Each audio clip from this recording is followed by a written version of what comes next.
So well और बीते कुछ दिनों में यार आप लोगों के मेरे बहुत सारे वीडियोस में जब से आप लोगों ने एक नोटिस जो हमारे एमपी बोर्ड ने अभी से कुछ महीने पहले जारी किया था, एक तो था आपकी मूल्यांकन प्रक्रिया उसको लेकर और साथ में आपकी जो बेस्ट ऑफ 5 योजना है उसको लेकर, जिसमें आपकी जो मूल्यांकन प्रक्रिया है उसमें हमारे एमपी बोर्ड ने कहा था कि आप लोगों की इस बार सतत जो है आपकी, एक मिनट में आपको पढ़ के बता देता हूं क्या एक्चुअली में दिया हुआ था।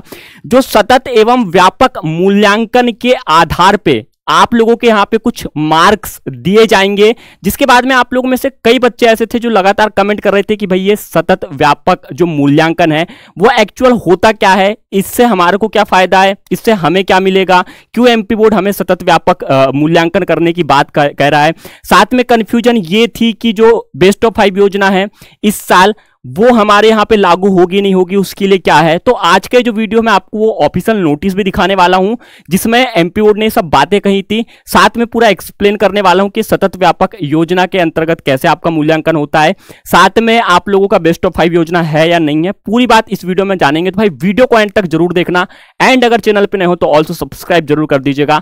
एमपी बोर्ड से जुड़ी हर एक खबर पाने के लिए साथ में टेलीग्राम और व्हाट्सएप ग्रुप दोनों ही की लिंक हमारे डिस्क्रिप्शन में आप जाके हमें वहां पे जरूर ज्वाइन करें, ठीक है।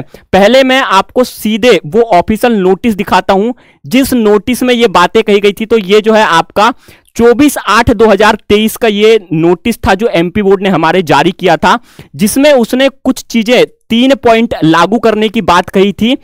बारी बारी समझते हैं, जिसमें आप सबसे पहला अगर देखोगे तो शैक्षणिक सत्र 2023-24 से कक्षा 9वीं एवं 10वीं में सतत व्यापक मूल्यांकन प्रक्रिया लागू किया जाएगा, यह लिखा हुआ था, ठीक है।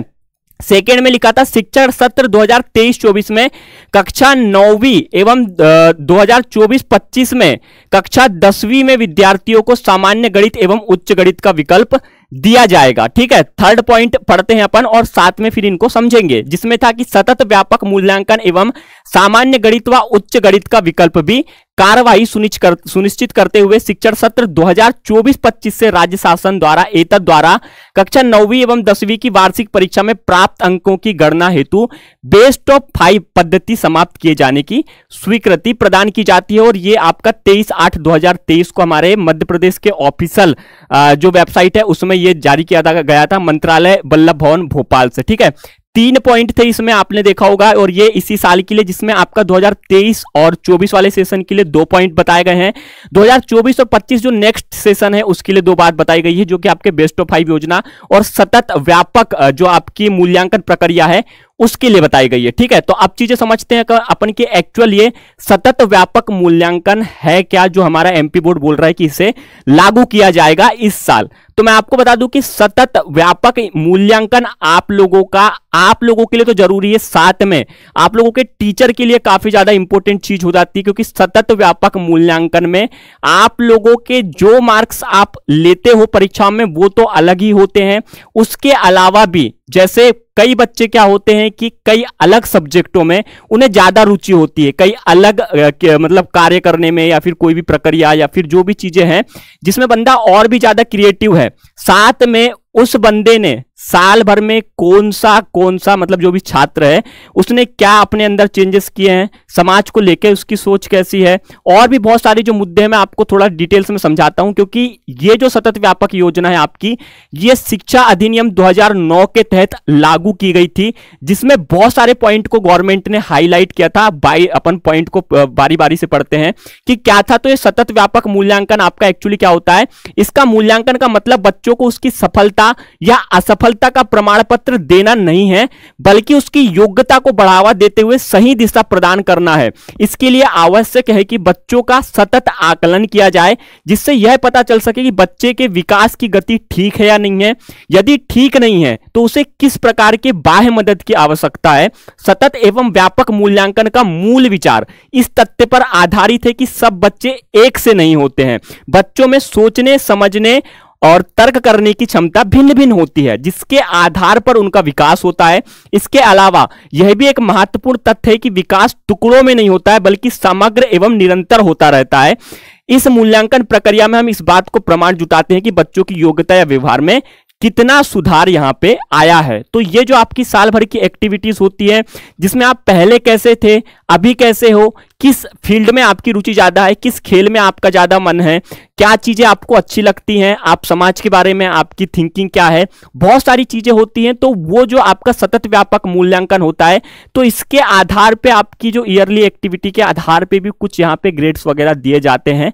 तो ये आपका एक मूल्यांकन प्रक्रिया होती है। ये आपका, इसमें ऐसा नहीं कि आपको पास होना है, मार्किंग होना है, ये सब चीजें नहीं होती हैं। ये एक मूल्यांकन प्रक्रिया जिसके आधार पे आप लोगों का मतलब देखा जाता है। कई बच्चे क्या होते हैं कि कुछ चीजों को अपने मन से लिखने की कोशिश करते हैं, कई बच्चों के अलग थिंकिंग होती है, तो उनकी थिंकिंग कैसी कैसी है, तो वो टीचरों को वो चीजों को देख के स्कूलों को अपने हिसाब से आपके मार्क्स वगैरह देने पड़ते हैं। सतत व्यापक मूल्यांकन की प्रक्रिया में होता है। तो ये कोई एडिशनल मार्किंग स्कीम नहीं है आपकी कि भाई बहुत तगड़े तरीके से एकदम चेंज कर दिया गया हो। ये टीचरों वगैरह को आपकी एक्टिविटी, ईयरली एक्टिविटी के आधार पे आपके मार्क्स को देने के लिए होते हैं। तो ये उनकी प्रॉब्लम है। आप अगर स्कूल में अच्छे से आपने पहले कुछ और थे, स्कूल में जाके आपने कुछ और नया सीखा, तो वो सब चीजों की एक्टिविटी आपके मार्कशीट में एंड में पूरा रिकॉर्ड में चढ़ाई जाती है, ताकि आप अगर आगे जाके कुछ प्रॉब्लम आए तो आप लोगों का वो सॉल्यूशन मिल पाए कि ये बच्चा इस एज में ऐसा था, अभी जाके भाई साहब गलत बन गया। ठीक है, तो ये सतत व्यापक मूल्यांकन है। क्लियर बताऊं मैं तो 2009 में इसे लागू किया गया था। बात करें सेकेंड चीज की, वो थी आपकी बेस्ट ऑफ 5 पद्धति योजना को लेकर, मतलब बेस्ट ऑफ 5 जो योजना है उसको लेकर बहुत सारे बच्चे कंफ्यूजन में रहते हैं, क्या इस साल होगा नहीं होगा। तो अकॉर्डिंग टू अपने भोपाल का जो ऑफिशियल नोटिस था, उसका तो यही कहना था कि भाई साहब हम जो है ये योजना 2024 और 25 वाले बच्चों को लागू करेंगे कि उनमें ये योजना का लाभ उन्हें नहीं मिलेगा। लेकिन मेंशन कहीं भी ये नहीं किया गया है कि जो अभी सत्र चल रहा है, लेटेस्ट सत्र चल रहा है, उसमें कहीं से कहीं तक के आपकी बेस्ट ऑफ 5 योजना मिलेगी नहीं मिलेगी। तो अभी तो है तो वो मिलेगी, नेक्स्ट ईयर से 9th एंड 10th वाले बच्चों को ये सब चीजें शायद नहीं मिलेंगी। तो आप लोग अभी सिक्योर हो अपने मन से। आप अगर एक सब्जेक्ट में कमजोर हो, इसका मतलब ये नहीं कि आपको उस सब्जेक्ट में फोकस ही नहीं करना है। फोकस आपको करना है। आपकी बेस्ट ऑफ 5 योजना में अगर जिस सब्जेक्ट में आपके नंबर कम है, उस सब्जेक्ट में आपका ऑलरेडी बाहर हो जाएगा, कोई दिक्कत नहीं है। इस सत्र के लिए तो कोई भी ऑफिशियल नोटिस अभी तक नहीं आया है। आप अगर पेपर में आर्टिकल्स आ रहे हैं, सब चीजें आ रही, मैं मान रहा हूं, लेकिन वो चीजें साल ईयर मेंशन करके नहीं बताई जा रही हैं कि 2023-24 के सत्र वाली हैं या 24-25 वाले सत्र की हैं। तो लेकिन ये जो ऑफिशियल नोटिस है, ये सब कुछ बयान कर देता है कि इस साल आपकी 2023 और 24 वाला जो सत्र लेटेस्ट चल रहा है, इसमें होगी, नेक्स्ट सत्र में शायद ना हो। ये 3 पॉइंट थे, बहुत सारे लोगों के मन में कंफ्यूजन थी। ये गणित वड़ित वाला जो भी सिस्टम है आपका, वो तो आपका 9वीं क्लास वालों के लिए, 10th क्लास वालों के लिए अगले साल से होगा। तो अभी वालों तो चिल मारो, कोई दिक्कत नहीं है तुम्हें। नेक्स्ट ईयर वाले के भाई थोड़ी टेंशन होगी, उनको थोड़ा सा सदमा लग सकता है। ठीक है, तो ये आर्टिकल था, बहुत सारे कंफ्यूजन थे आपकी इन 4-5 चीजों को लेकर। आई होप क्लियर कर दी होंगे। एंड अगर कुछ चीजें बाकी होगी भाई कमेंट कर देना, नेक्स्ट वीडियो में आपको प्रॉपर और अच्छे तरीके से एक्सप्लेन करके बता दिया जाएगा। चैनल पे नहीं हो तो सब्सक्राइब करके जरूर जाना। साथ में टेलीग्राम, व्हाट्सएप ग्रुप दोनों की लिंक हमारे डिस्क्रिप्शन में है, आप हमें जाके दोनों जगह पे फॉलो जरूर करें।